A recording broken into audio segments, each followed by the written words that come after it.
Siapa dirimu, Tuan? Baiklah, jika seperti itu, silakan kau masuk saja ke dalam jasad saya ini, agar apa yang jenengan sampaikan dapat dengan mudah saya pahami dan dengarkan, Tuan. Oke, monggo silakan. Bismillahirrahmanirrahim.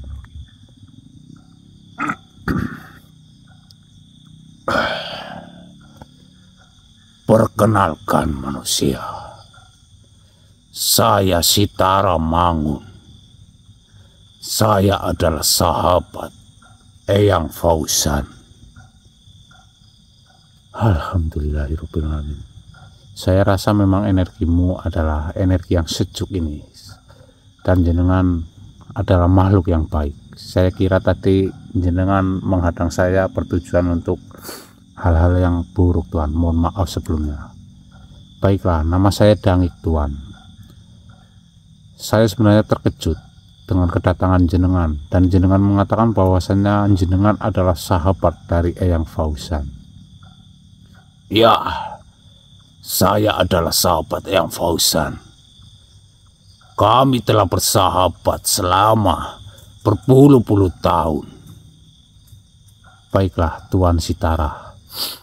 Apa yang kamu tahu tentang Eyang Fauzan? Mohon maaf, saya lancang menanyakan tentang hal ini. Tidaklah menjadi sebuah masalah bagi saya. Setahu saya, Eyang Fauzan adalah guru besar yang mengajarkan tentang kepercayaan, terutama adalah agama Islam. Dia banyak mengajarkan tentang kebaikan-kebaikan. Dia adalah sosok makhluk yang sangatlah bijak. Dia juga memiliki pengetahuan yang sangatlah luas. Apa kau katakan dia adalah guru besar? Ya, dia adalah guru besar yang sangatlah terkenal. Tentunya di kalangan hutan ini. Baiklah, Tuan. Saya ingin bertanya lagi. Sebenarnya apa yang jenengan ingin lakukan dengan bertemu dengan saya? Saya ingin memberimu sesuatu. Saya ingin membagikan beberapa tanda pengenal ataupun yang kau sebut sebagai tasbih yang diberikan oleh Eyang Fauzan. Tasbih ini memiliki kekuatan yang sangat besar dan dapat membantu orang lain dari bangsamu. Apa tadi? Mohon maaf, saya membagikan. Jenengan ingin saya membagikan ini, tapi ini hanyalah satu, Tuan. Ya, saya ingin kau membagikan tasbih ini yang ada di leher darimu. Itu hanyalah satu, tapi saya membawakan lagi beberapa. Saya akan memberikan kepada dirimu. Baiklah, Tuan, jika seperti itu. Lantas apa yang harus saya lakukan, Tuan? Dirimu hanya perlu membagikannya kepada orang lain. Benda ini akan membantu mereka dan memberikan mereka kekuatan yang sangatlah besar.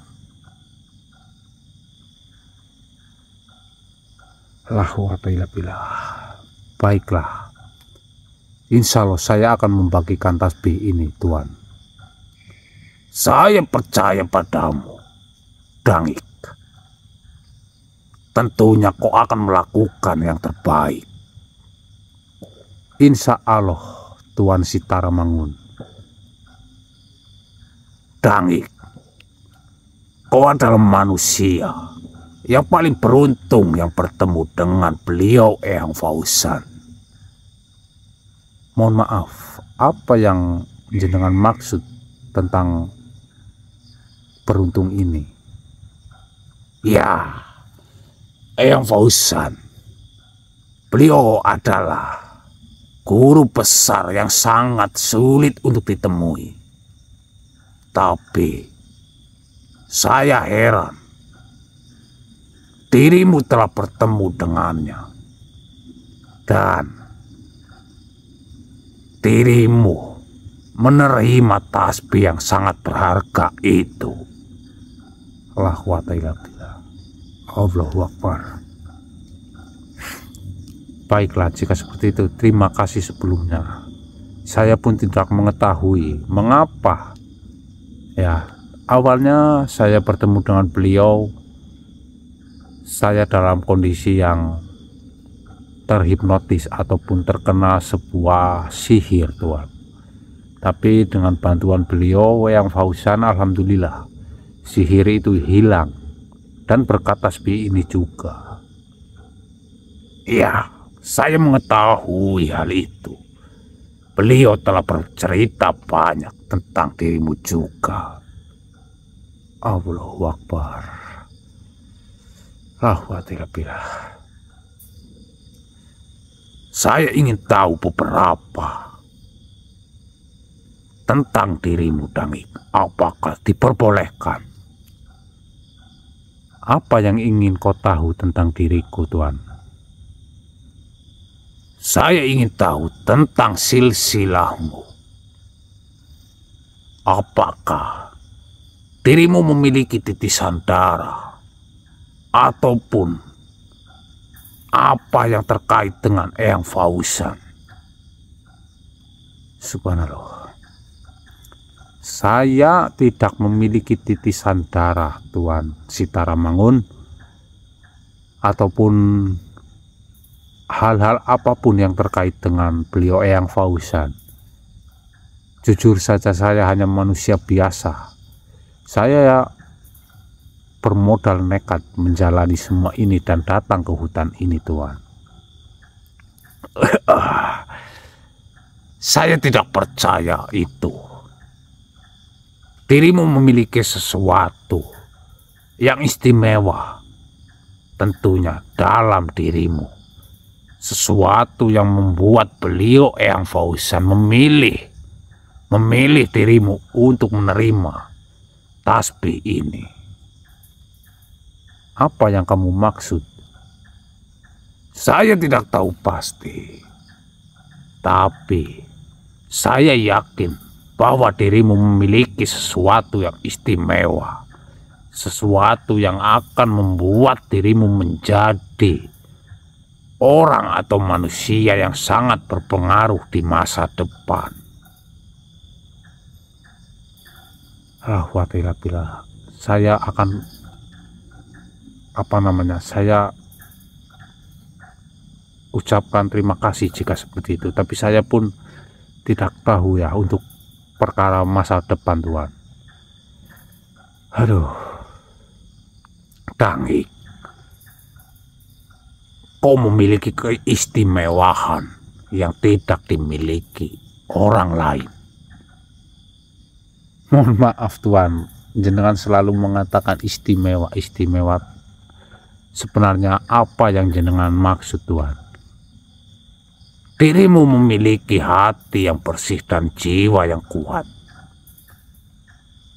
Dirimu memiliki kemampuan untuk melihat kebenaran dan kebaikan di dalam diri orang lain.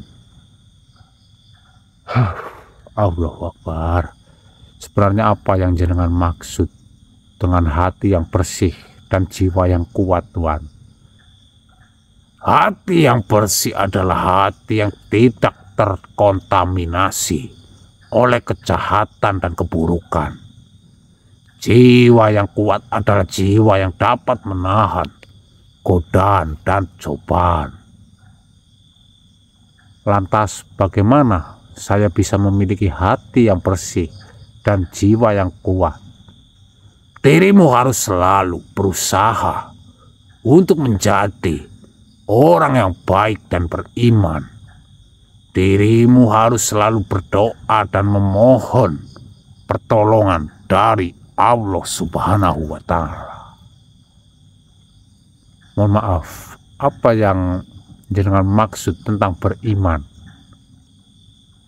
Beriman adalah memiliki keyakinan yang kuat terhadap Allah dan kebenarannya. Beriman adalah memiliki kesabaran dan ketabahan dalam menghadapi cobaan dan godaan. Baiklah Tuan, jika seperti itu, lantas apa yang ingin jenengan lakukan sekarang? Saya ingin dirimu untuk terus berjalan di jalan yang benar. Saya ingin dirimu untuk terus berusaha menjadi orang yang lebih baik dan beriman. Baiklah Tuan Sitaramangun, insya Allah saya akan terus berusaha. Dangik, dirimu harus ingat bahwa hidup ini adalah amanah. Dan perlu kau ingat, amanah adalah sesuatu yang dipercayakan kepada kita oleh Sang Pencipta. Kita harus menjaga dan mengembangkan amanah tersebut dengan baik. Insya Allah Tuan. Mohon maaf sebelumnya, apa contoh amanah itu Tuan? Contoh amanah adalah nyawa kita, tubuh kita, pikiran kita, dan sesuatu yang kita miliki. Semuanya kita harus menjaga dan mengembangkan semua itu dengan baik.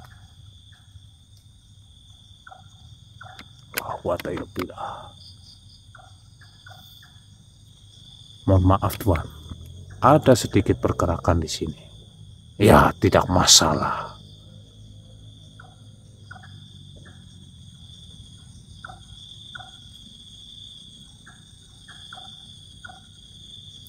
Saya ingin bertanya sesuatu kepada dirimu. Bagaimana cara untuk mengikhlaskan segala sesuatu yang telah terjadi? Apakah kau memiliki sesuatu atau jawaban yang dapat saya gunakan atau pelajari Tuan? Mengikhlaskan segala sesuatu yang telah terjadi berarti menerima segala sesuatu yang telah terjadi dengan lapang dada dan tidak menyesali apa yang telah terjadi. Lantas bagaimana cara untuk mengikhlaskan kesenangan? Mengikhlaskan kesenangan berarti menerima kesenangan tersebut. Kita harus ingat bahwa kesenangan adalah sesuatu yang sementara dan dapat berubah menjadi kesusahan. Lantas bagaimana cara saya untuk mengikhlaskan kesusahan?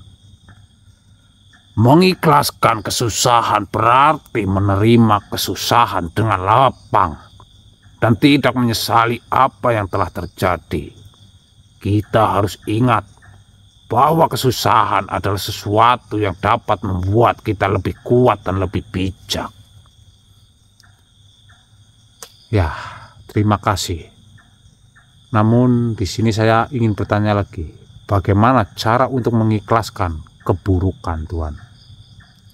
Mengikhlaskan sebuah keburukan berarti menerima keburukan dengan lapang juga. Tidak menyesali apa yang telah terjadi. Kita harus ingat bahwa keburukan adalah sesuatu yang dapat membuat kita lebih bijak dan lebih kuat. Sebenarnya apa yang ada di dekat saya Tuan? Itu hanyalah sebuah hewan. Baiklah Tuan, jika seperti itu, Saya akan lanjutkan lagi, Tuan.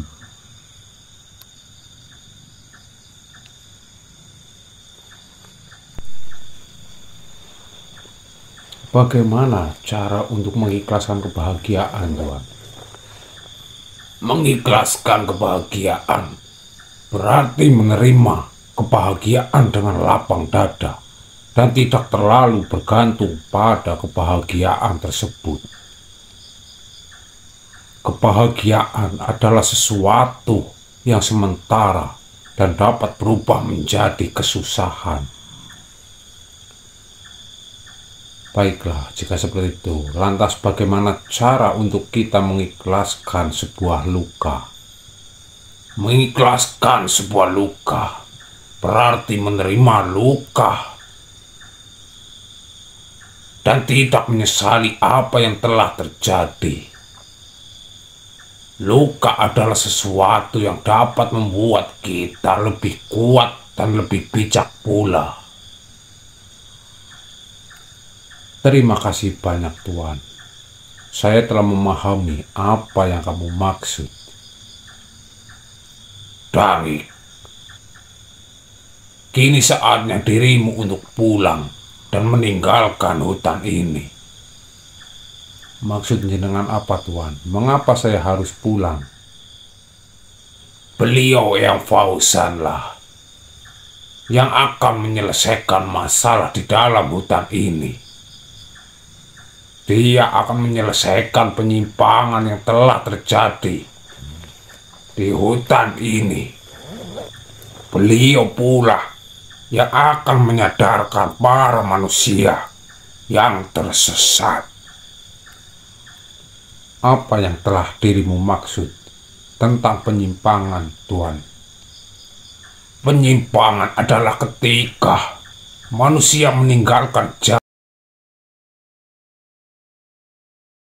Saya akan mengingat pesan dari jenengan dan saya akan membagikan kenang-kenangan ini kepada orang yang menginginkannya.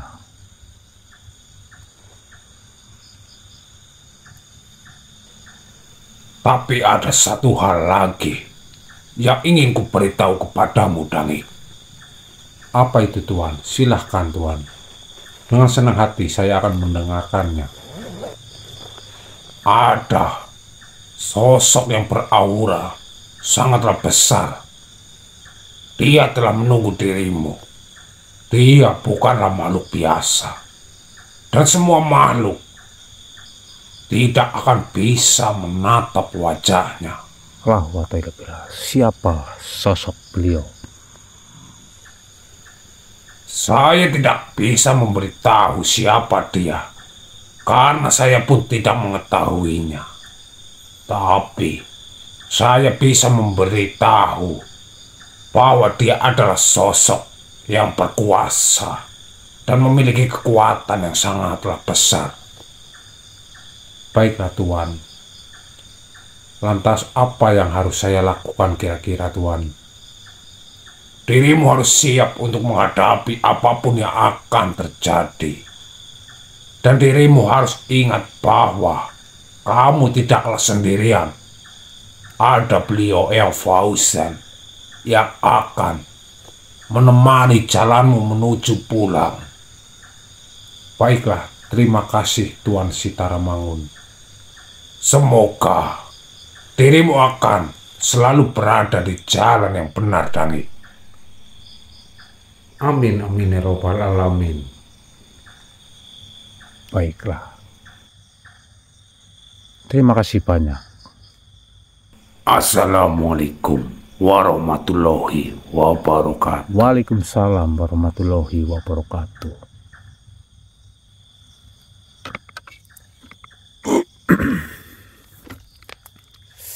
Alhamdulillah.